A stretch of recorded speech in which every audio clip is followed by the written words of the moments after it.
Bisola is a beautiful, black, bold lady who is gifted and intelligent. We can say that she is graced, as it is said in the Christian faith.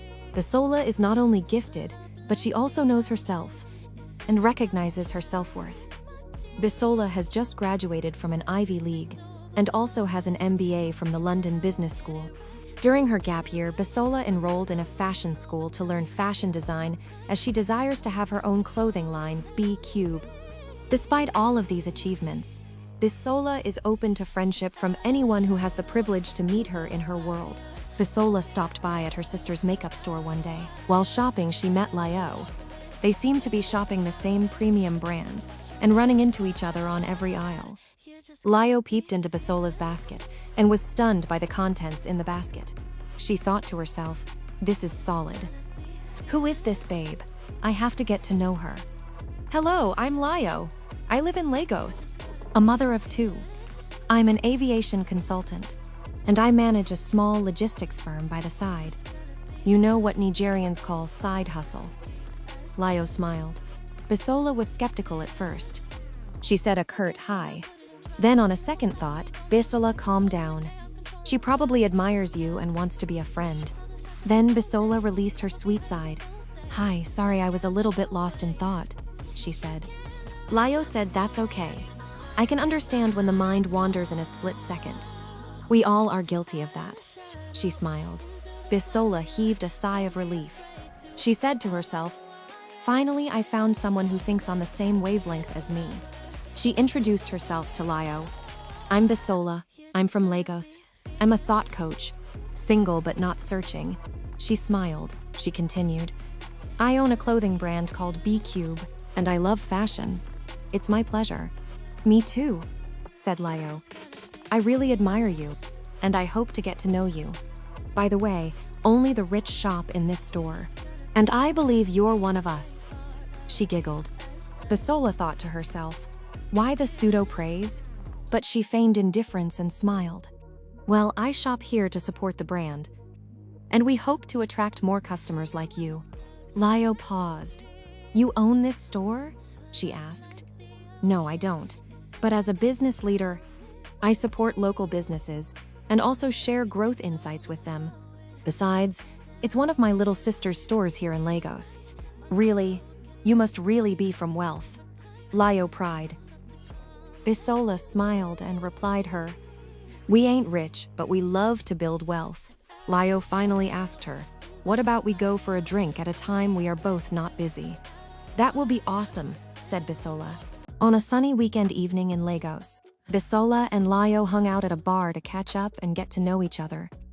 Taiwo shared her exotic profile with Bisola and also told Bisola about the beautiful places she had visited around the world. "You know, my consulting job in aviation actually sponsors most of these trips, and I'm really happy to have such an opportune experience, and all thanks to my mother-in-law who ensures everyone in the family rides on her connection wings," said Taiwo. "What about you, girl? Tell me about you." Bisola smiled and said, "You've got some solid backings." Bisola sipped her Chapman. She began, "My name is Bisola Aluko. I'm the MD CEO of B Cube Clothiers. I'm a realtor in few of the great cities of the world, an alumnus of the London Business School, amongst others, and I've traveled quite a bit, and I'm open to friendship that is open to objective critique." Bisola concluded and sipped her Chapman. "That's quite a profile. I'm inspired," said Taiwo. She continued, "And I believe with this, your world-class profile, solid guys must really be flocking around you." She pried. Bisola smiled and said, "Well, you're right. I'm not too into this marriage thing yet." At this time, Bisola's phone rang. She picked, and it was about a 5 minutes business call. When the call was about to end, she exchanged a banter with the caller, and finally said, "We don't do that until our name is written in gold." She laughed. Taiwo thought to herself, "Who is this babe?" After the call, Bisola apologized to Taiwo for taking such a long call on their date. "It's okay," said Taiwo. Bisola explained, "That was my fiancé and business partner. He's such a handful." Taiwo smiled. Taiwo pumped for details. "Are you both getting married?" Bisola heaved a sigh. Well, as of this moment, yes, but nothing is certain. Why? Layo asked. You both are building wealth together, so why is nothing certain? Bisola looked at Layo and said, but I don't totally trust him. On a second thought, she changed the direction of the conversation. Anyways, I will tell you all about that when we get closer. But for now, let's keep it that way. Layo mused over what could be the reason for distrust between the two, but shoved it aside as they round off their first date. A few months later, Layo reached out to Bisola to invite her to her younger sister's wedding in Ikoyi. She gave Bisola a lowdown of the potential invitees' profiles. I believe it's your kind of crowd, and trust me, you won't regret it, she said. Bisola laughed hysterically over the phone and asked Layo, how do you know my kind of crowd? I'm just a normal girl who loves life in its simplest form. Layo laughed and responded, of course I know with your exclusive profile. No ordinary person has such an exclusive profile and access the places you've been. And would you do me the honor of gracing my sister's wedding? She asked Bisola. Bisola said yes, I would be more than willing. They exchanged warm pleasantries and said their goodbyes. On the day of the wedding, Layo was eager to introduce her new friend to her sister and the groom, but Bisola was not within reach. 3 hours into the event, Bisola showed up, and everyone at the event couldn't help but to turn their necks.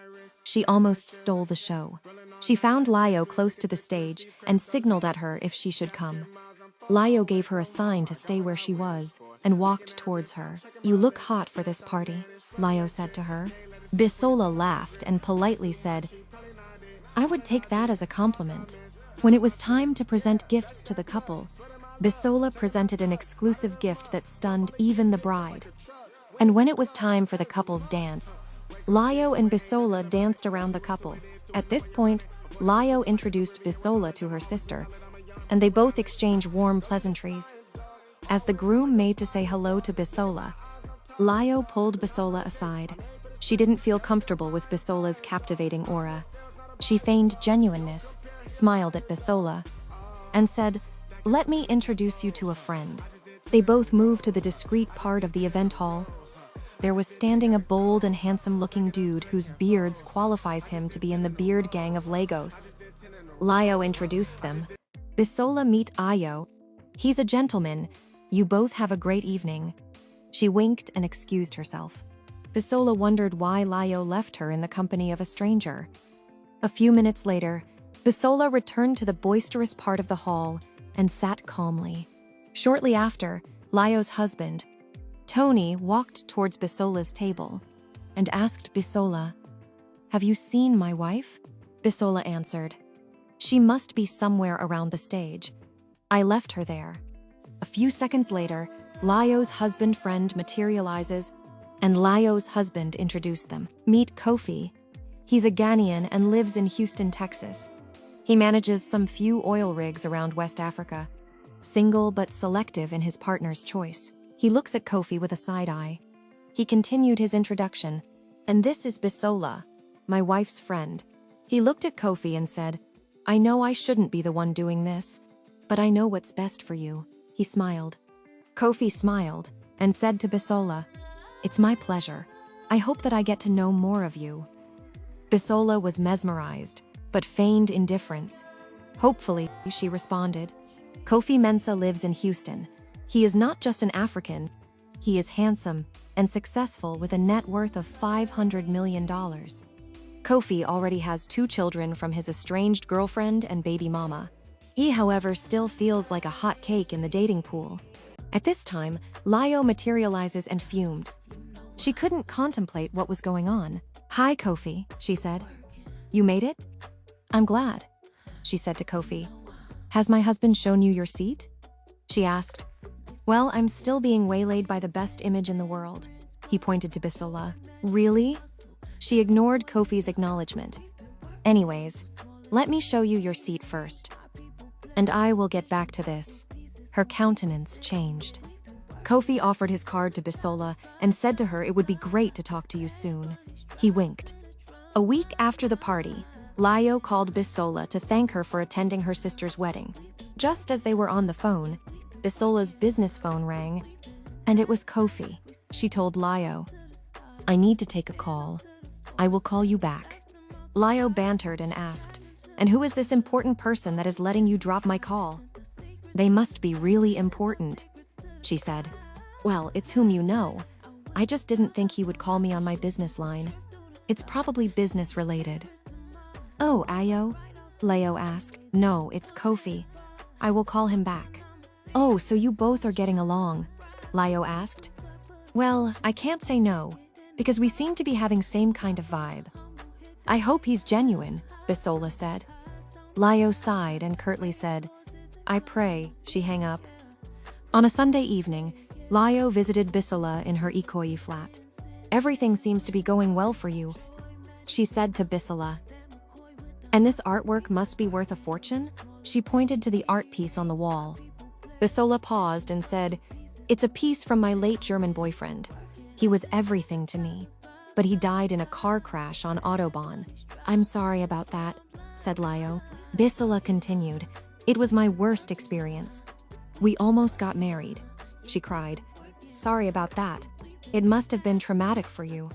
By the way, why didn't you try to get to know Ayo? He's a great guy too. Bisola was stunned. Why bring this up now? She thought to herself. She replied Lio, Well, I just don't see us on the same wavelength. He's not made for me, she said politely. Lio imagined strangling Bisola in a split second, then came back to reality. She asked Bisola, May I ask you a question? Of course, I'm all ears, Bisola replied. Why do you want the things that I desire for me and my family? Lio asked. Bisola couldn't believe her ears. How do you mean, Bisola asked. Of all the men in this world, why Kofi? Lio asked. Bisola took the question lightly and smiled. Why not him? She asked jokingly. Lio's countenance became flushed with anger. I'm not even joking. Kofi is exclusive to me, she said. But you're married? Bisola asked. Yes, I am married and have no romantic interest in him. But Kofi is a core part of my family. He is not meant for you. Besides, ever since you came into my life, everyone around me desired you. And you seemed to be stealing my show. She paused, then continued. In fact, I need a breathing space. To even think that Kofi rejected all the great girls around me despite their success is alarming. Now he desires you. You haven't even been around for long? He rejected my own sister. Who wouldn't want a man like him in his family? She asked rhetorically. Bisola was perplexed. Lio threatened, Bisola, you're too precious to me to waste you. I can't let you have him. But I thought you had my interest at heart? Bisola asked. Lio looked at Bisola with fury and said, Don't you dare. She stormed out of Bisola's apartment.